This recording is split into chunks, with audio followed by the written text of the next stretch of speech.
tubers and tuber ubers and all you folks that watch this channel. It's 26 degrees down here in Robinson County, North Carolina this morning. It got cold. Now I know for some of you viewers elsewhere in the country, this is just, like springtime for y'all, but for here, this cold. But we haven't had none of that white stuff yet to hit the ground, so that's a good thing. But yeah, it's cold. I forget what the high is going to be today down here. But anyway, folks, I hope everybody enjoyed their holiday if you were off yesterday. And for those of you that had to work yesterday, it sucks, I know. I was fortunate enough to have the day off yesterday and kind of lounged around and did nothing. And when I hit the scales this morning, it reflected that. So I got to start finding things to do on my days off to keep my weight down. But anyway, had the Virginia Commonwealth Lobby Day yesterday, where the 2A rally took place, and to hear the mainstream media talk, it was going to be another Charlottesville, Virginia incident all over again, and turned out to be peaceful. The lobbyists, if you will, some would call them protesters, I'll just say the folks were there to make their voice heard about their beliefs of the Second Amendment, even cleaned up behind themselves when they got done at the end of the day, and I thought that was awesome. A lot of these events happen, people just leave the mess behind and leave it for public service to go and have to clean it up a day or two after the event. So, but one of the channels I want to say it was Let's Be Frank, was showing a clip from another channel, but they were doing a quick interview with the sheriff of Grayson County, Virginia. And he kind of basically elaborated, state legislature could pass those laws, but his county, and I think he might have been speaking for several others, were of the opinion that when they took their oath of office, to uphold and defend the Constitution of the United States and of the state of Virginia. And he said all those laws that they're proposing to pass are all unconstitutional, and therefore he would not enforce them. I thought it was a pretty bold statement. Then there was also the Women's Rights March that took place this weekend. Apparently their numbers were not as large as people thought it was going to be. But they've got the right to march, good for them. But back to the gun rights too. The other thing too is the mainstream media was, stating that there was going to be nothing but white supremacists at this thing. White supremacist groups. Kept harping on white supremacist groups, and didn't really see any there. Matter of fact, saw several African American men carrying firearms, none of which I don't think were of any militia group. At least wise there was not a major militia group mentioned. Just the hyperbole that the mainstream media threw out there on this thing, just to stir, public fear up. Now, this is where I'd like to see the president step in and have the DOJ, listen to me, DOJ launch an investigation on them with possible charges of inciting violence. I get First Amendment rights. I'm all about them. But when you excite people to the point that they're potentially afraid to go anywhere, that's, But anyway, I'll digress on that subject for right now. Just want to put that out there. Lighter news. I heard the news that Tim Tebow got married. Good for him. God bless him and his wife and all their future endeavors. He's a rarity in the professional sports world this day and age. So I hope him and his new wife have a bright, wonderful, and long future together. In other news, Prince Harry and his wife are now residing in Canada. Why is that news? Well, really not, in my opinion, but I've been kind of following this one because I kind of feel for the lad. I really do. His entire life, he's been in the public eye. He's been expected to do certain things because of who his family is. He's certainly made his share of mistakes. He's not had what you would call an ordinary life.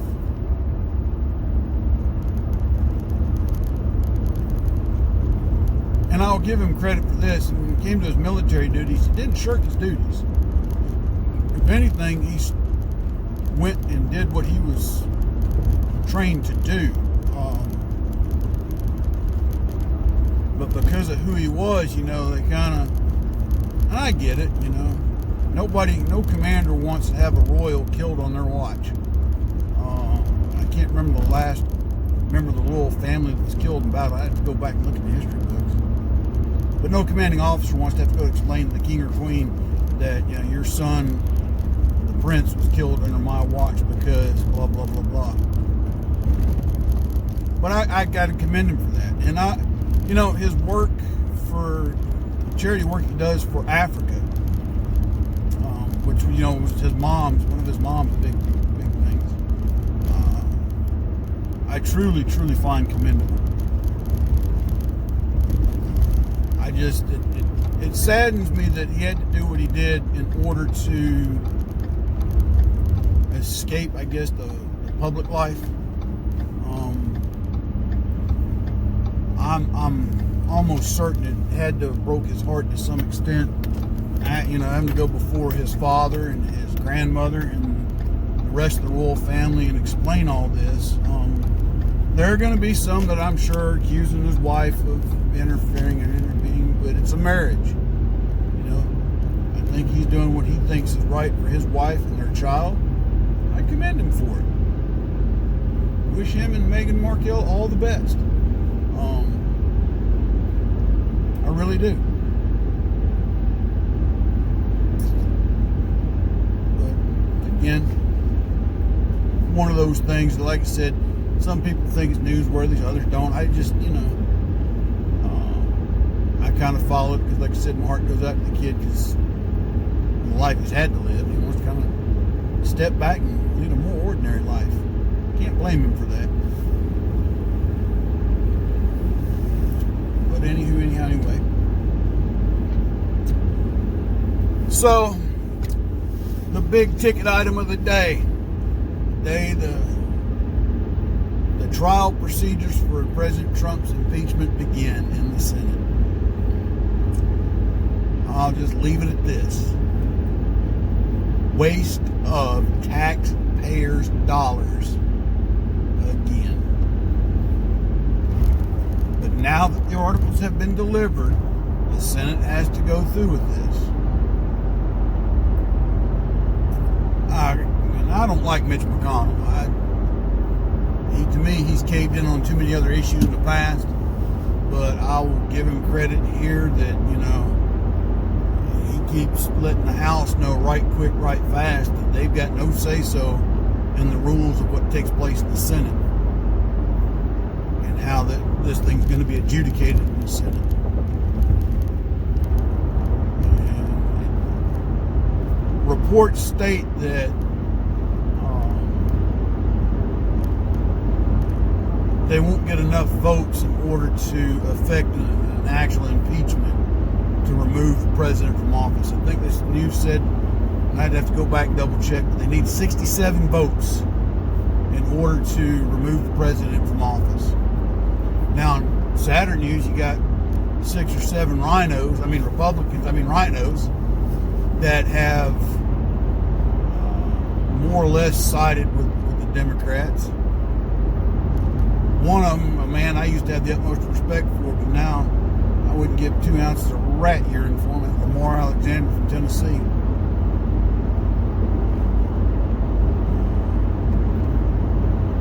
But that's the nature of politics, I guess. All because people hate this man for whatever reason. I don't know where all this hate comes from. I guess because he's shaking up how things are done and they don't like it. You know, like I said, I've said it before, I don't like Donald Trump, never have. I think they need to take his phone away from him so, you know, control what he puts out on social media, because some of it is inciting, but outside of that, I mean, he's shaking the tree up and getting things done, and they don't like it. But he's also trying to hold people accountable for their, you know, their departments and their agencies and things of that nature. I'm not crazy about his stance on the Second Amendment. There are people that say he's pro 2A. I think the man's neither hot nor cold for the Second Amendment. Hard to gauge him on that one. I think he could do a better job of supporting the Second Amendment community than what he does. It's my opinion. Economically, he's making some bold decisions that I honestly think are much needed for this nation. You know, forcing other nations to come to the table and renegotiate deals that, you know, were definitely detrimental to the U.S. economy due to the last couple of presidents, because they had no real business acumen. Now, people say, well, George Bush was an oil man. Yeah, he was, but he didn't have the business acumen Donald Trump's got, up it that way. And Donald Trump is forcing these nations to come to the table and negotiate. And knowing when to back away when some of the people that you're dealing with don't want to play ball. Okay, you don't want to play ball? We'll take our cards and go home. We'll find somebody else to trade with. Now, has that had an impact on the economy in a negative way? At times, yeah. But if you notice now, you know, China come back to the table.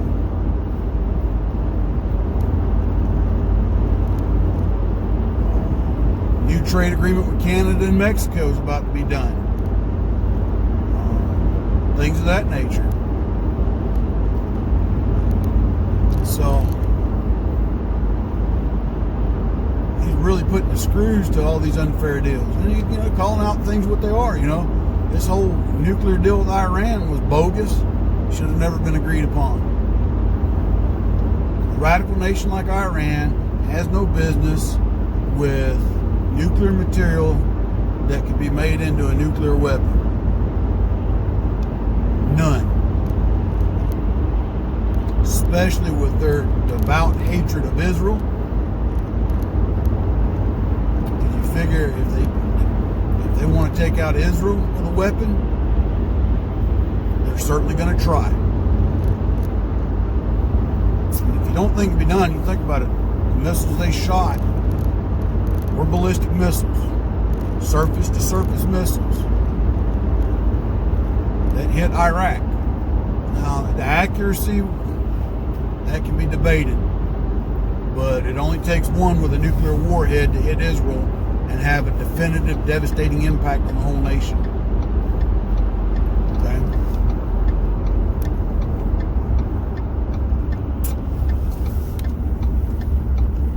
So, playing hardball with Iran, I'm all for it. People think, well, that's just going to start World War III. Well, I'm going to tell you this. Everybody said the same thing about Reagan with the Star Wars initiative. The real whole point behind the Star Wars initiative was not so much an actual working system, but one that caused the former Soviet Union to increase their defense spending beyond a measure of what it could support its economy. The people began to suffer. Okay? So much so that finally communism collapsed. Right? And it started with their buffer states. When Austria and Hungary opened their borders to one another. The next thing you know, Czechoslovakia. The next thing you know, Germany starts talking about whole full-blown reunification. And then the Soviet Union collapsed. Now, granted, that left a vacuum of power within the Soviet, or the former Soviet Union for a time. They have rebuilt as Russia. It's still a sizable landmass, a sizable country with a sizable army. Now, a lot of their militaries, some things are up to date and modern, some things have left to suffer. There's been a lot of corruption in their new government. That's why people love Putin over there. He kind of rules with an iron hand and brings days of nostalgia of the Soviet Union back to the people. Make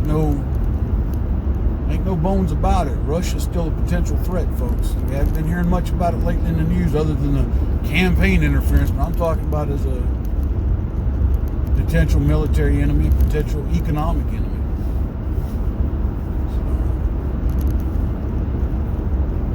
But yeah. Those are just some of the issues of the day that crossed my mind to talk about this morning. No one outweighs in particular the other, I think, but a lot of things to keep your eyes on right now. Still need to keep an eye on what's going on in Virginia. Great, wonderful, peaceful rally. Nobody got hurt, nobody got arrested. Awesome. But the legislature's still going to go to work, and they're going to continue to and do everything within their power to pass all of those bills that are going to restrict Virginians in their right to bear and own arms, firearms. Okay? The rally's not going to change. I don't think it's going to change their politicians' minds at this point in time.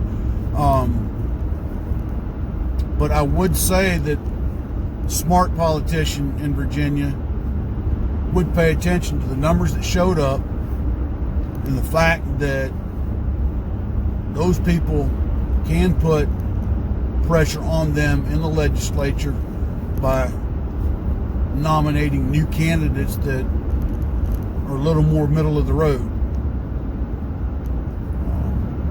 So the smart politicians ought to pay heed. We will see in the coming days as Virginia goes to start to pass these bills and make them Virginia law. Notice I said Virginia law because most of these bills are a direct violation of the Second Amendment, which is federal law. And I'll be the first one to tell you, I'm all about states' rights, but the Bill of Rights supersedes that. So anything that they try to do to impede, hamper, or outright oppress it, unconstitutional. And the fact that you got so many counties in Virginia that have stated that, we won't enforce, that's saying something, folks. So, Virginia's not out of the woods yet. And if you live here where I do in North Carolina, it could come to North Carolina like that. Because we've got a governor that's a pansy. Yeah. I called Governor Cooper a pansy. That's what I think of him. He's worthless.